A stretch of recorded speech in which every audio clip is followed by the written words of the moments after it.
open it up for questions now.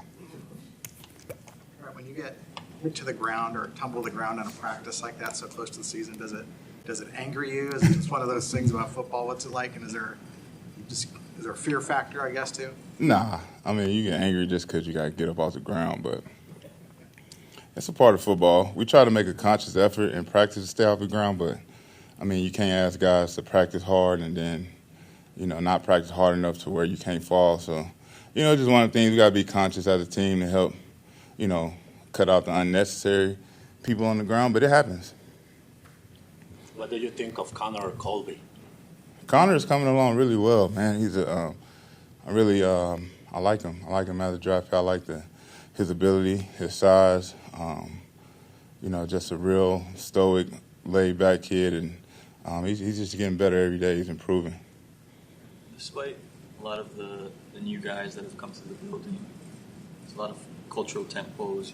You, Fred, Kittle, Bosa, you guys are all still here. How have you guys come together to show a lot of the new guys the ropes and how things are done here? Yeah, I think to answer your question, we pretty much got a guy in every room, every position room, so that we basically take it upon ourselves to uphold the standard to continue to push the culture on to the new guys. But it's not something that we have a collective effort. You just know, Nick got the D-line, I got the O-line, vice versa, Fred and Brock, Kittle, Juice, so forth, so on. So, we really do have a good core nucleus of leaders, and I think it does help us continue to keep the culture in the locker room. Along with that, Trent, how much do you guys as veterans, there's all these young guys and people say it's going to take some time, but you guys don't necessarily have time to wait around. How much is there kind of that, I know there's always urgency, but how much is there that urgency of we got to get these guys as ready to go as quickly as possible because we want to win now? Yeah, of course. Everybody want to win now. Nobody wants to wait. But still got to be conscious of rookies. My rookie year was one of my toughest years. I certainly didn't look like a Pro Bowler. I didn't look like an All-Pro. And that certainly didn't have any bearings on my future. So I try to keep that in mind when the guys come in. Just know it's always a learning curve. There's always going to be maturation involved. And you just got to give them grace. Obviously, you got to help teach them the ropes, but, you can't get down on them. You need to encourage them. This is a very tough transition, and not a lot of people can do it and still be productive their first year. I don't know if you had any reps against Huff, but he's given Pleasance and Burford a ton of problems this summer. Talk about the challenge of blocking a guy that low and that, he's a difficult block, I would imagine. Yeah, he's definitely a difficult block. And believe it or not, it has nothing to do with his low center of gravity. He's just a very, very, a really, really good pass rusher using his hands, has a really, really good get off the ball, which puts pressure on the guy he's facing, and it makes you make mistakes. And he's so fast and so athletic, and he can capitalize on it. He can bend the edge with the best of them. And, yeah, he's really strong. You wouldn't think a guy that stature would have raw strength, but he does. He plays, plays his tail off. I got a lot of respect for him. I'm glad he's on our team. After missing a training camp last year, you don't hear a lot of veterans that are sorry about missing camp, but can you see what you're doing now is going to really help you as opposed to all you missed last year? Yeah. I think the only way I was able to come in and play is just because I was a 15-year vet at that time. Certainly not ideal. You need the work. Even just taking 4 or 5 days off and getting back into practice there's some rust. So imagine taking months off, having to go back to game speed. So, no, it's definitely not ideal. I'm one of those guys that like to work. I like to be coached. So, I definitely wouldn't recommend missing training camp. You need it. And it's basically the only buffer you got between you and the regular season when all the real bullets start flying. Trent, Kyle talked day one of training camp about how gung-ho everybody was to get back after last season, all the injuries and stuff. Given all the injuries in the receiver room, what sort of mental toll does that take on a locker room before the season even starts? Very minimal.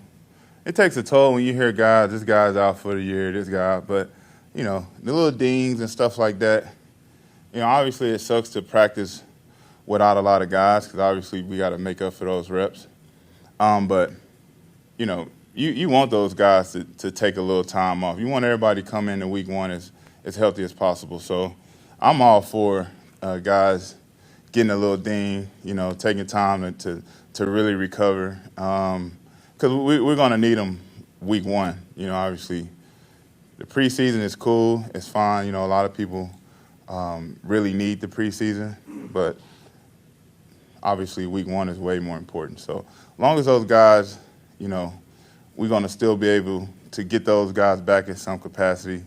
You know, I usually don't cross my mind too much.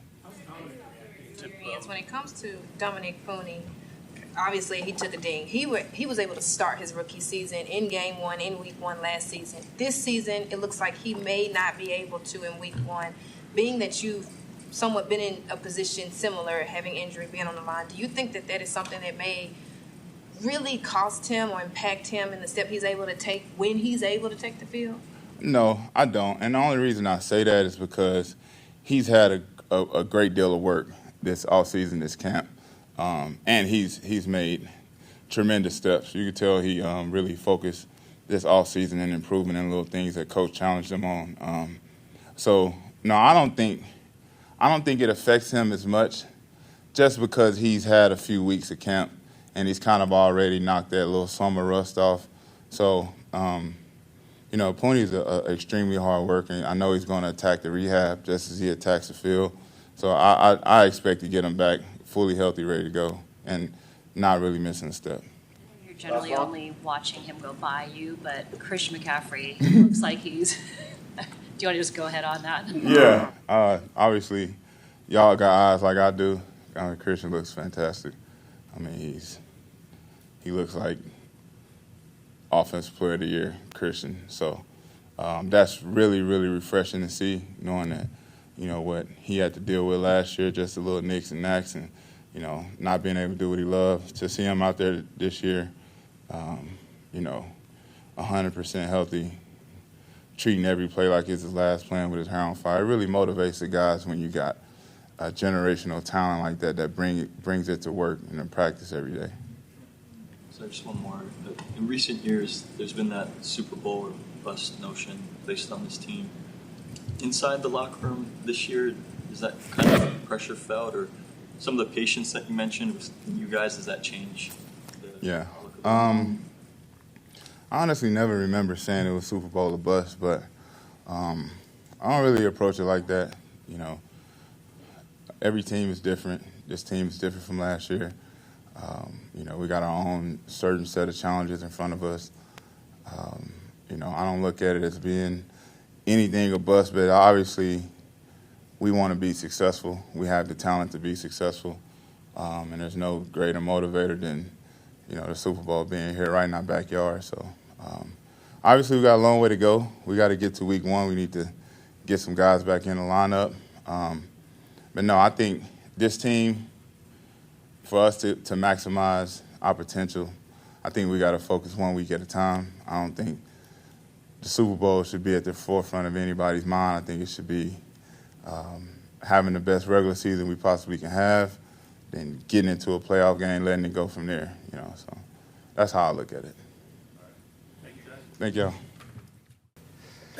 It's not the best 3-week stretch of practices you've put together since you've been here. I'd probably say so. Yeah, it's been a pretty strong 3-week stretch. I think you know, a lot of the work is paying off, and I'm getting more comfortable with the offense, and I think it's showing. Ricky, I know you talked about yourself playing Madden a lot last presser. They gave you a 75. Does that motivate you a lot? Nah, Madden doesn't really motivate me. I mean, obviously I brought it up last week, like I cared about it, but I really don't even play, if I'm being honest. But it is what it is. We'll get it up there soon in the future. Ricky, you know, you're a young guy trying to establish yourself, but you're running pretty much the example. You're one with all the reps. Is there extra pressure to make sure you do your reps at practice right because you got so many young guys watching you? I wouldn't say there's extra pressure. I think there's just always pressure, on us, and that's just the business of, the sport that we play and the jobs that we have. Just about how you handle it, and I like to put myself in that mindset, that game mindset, so I feel like I had that same pressure I would out there on game day. So, I'm trying to get used to that and practice it and put myself in that environment and go to work every day. Obviously out of your The control. wide receiver room is so thin. Well, I'm not going to say so thin right now, but you guys are a little thin. Being that that's the case, and you are, like he just said, the number one option right now, and probably for the rest of the season, obviously. That said, because of that, do you feel like a urgency or a need to kind of be a leader in the wide receiver room as far as being verbal for the young guys, as far as kind of making sure you're dialed in and the example in every way, shape, and form when it comes to meetings, notes, everything? I don't know about a more of an urgency. I think I always feel that way, I guess. I always try to be a leader in the room no matter what room I step in. That's just how I was raised. That's how my parents raised me to be. And, I don't think anything changes depending on what the room looks like. Obviously, we got guys like BA still in the room and JJ still in the room. And, those are two leaders in the room, too, that I'm able to, ask questions to still and bounce off of. And, it's really good to have those guys still in the room even though they're out. And hearing feedback from them guys. And then for me, is what can I do? What can I bring to the table, too, as well? So, just keeping that mindset. And then, I think, as far as the receiver room, we were just talking about this after practice. It's us. We looked around and it's like, it's us. Let's go to work regardless of, who's in the room. And, we got a new addition today. So, we're ready to go regardless. It doesn't matter. Has it been strange, just the amount of change that has gone in that room throughout this camp? You're looking every day and seeing someone new. Yeah, I think it's just definitely not normal. You know what I mean? It's definitely different, and we all know that, but that's okay. It's not always going to be the same. Life's full of adversity. Life's full of different changes. It's just about how you react. And what you're going to do from that. We could sit there and be like, okay, we're short of numbers, we're thin, and we can complain about it, or we can put our heads down and go to work. So I think that's what we're doing. That's what we're going for. Sorry, piggybacking off of that, with all the injuries, what sort of a mental toll, I know it's not the regular season yet, but what sort of a mental toll does that take on the receiver room? I think that just goes back to the last question. It's just the way that you think about it. I think perspective is a big thing, especially in my life. And I think, honestly, in everybody else's life, it's just the way you look at things. And I think it's the same thing with the receiver room. It's about the way you look at it. I think it's a blessing to have all the guys that we do have in there right now, and we're ready to roll. You had a favorite catch in practice, whether it was the touchdown one today in the corner or just maybe a contested crossing route? They said I was actually out on that, so I wouldn't count it as a catch. I had to drag my foot, and I didn't drag my foot, so next time it comes in the game, I better drag that dang foot because I'll be pissed at myself. But I don't know if I have a favorite catch in practice. Shit, whatever ball Brock throws at me, that's my favorite. That third and long one in Vegas was a pretty good one too, then? Yeah, that was a good one. It's honestly every catch. I love every catch. It doesn't matter. I can't get enough. Yesterday you caught one kind of over your head looking back. Oh, yeah, that was pretty good. I thought that was a pretty good one. It seems like you and Brock have a real connection. How long does that take to establish? Because it seems like you guys have a pretty good rapport going right now. Yeah, I think it takes a long time. I think it's just about the time that you put into it, the work that you put into it, and I think it comes down to your intentions, how intentional you are with the work. And I think when you got two guys that are very intentional with their work, it just makes it a lot easier, and we're more efficient with our work. So, I feel like it's Brock used it last time he talked to guys saying it was natural, and I fully agree with him. I think that we don't really need to talk about it too much no more because it's natural. It's beginning to feel that way, and I'm excited to continue to work with him and keep developing that timing because I think you can never get complacent. You can never, be perfect, and we're always trying to chase that. Through that off-season work that you guys did together, at what point did it start feeling like that? Yeah, I don't think there was a point in time where we were like, oh, we got it now. You know what I mean? Like we still don't even think that way right now. Like I think we're still like, okay, every single day we cannot be complacent whatsoever. We got to go to work no matter what it is or how we feel, or if we think that, you know, we're having a good day, because maybe that next day we don't have such a good day and we're like, oh crap, you know, what happened? Well, what happened was we didn't have that same mindset. So, you know, I feel like when you always have that mindset of let's go to work and let's get this timing down or whatever it is with our playbook, then, you know, it's going to work out itself. What has Robbie Chosen brought to the mix? What are your impressions of Robbie? Robbie, you know, he's a good cat. He actually was just talking to us, you know, when we were breaking down at the end, and he was just giving us some words of wisdom. He's obviously, I think this is his 10th year now, and so, you know, he's got a lot of experience. He's had a lot of success. He had a year where he went for 1,000 yards, so he's been there. He's done it.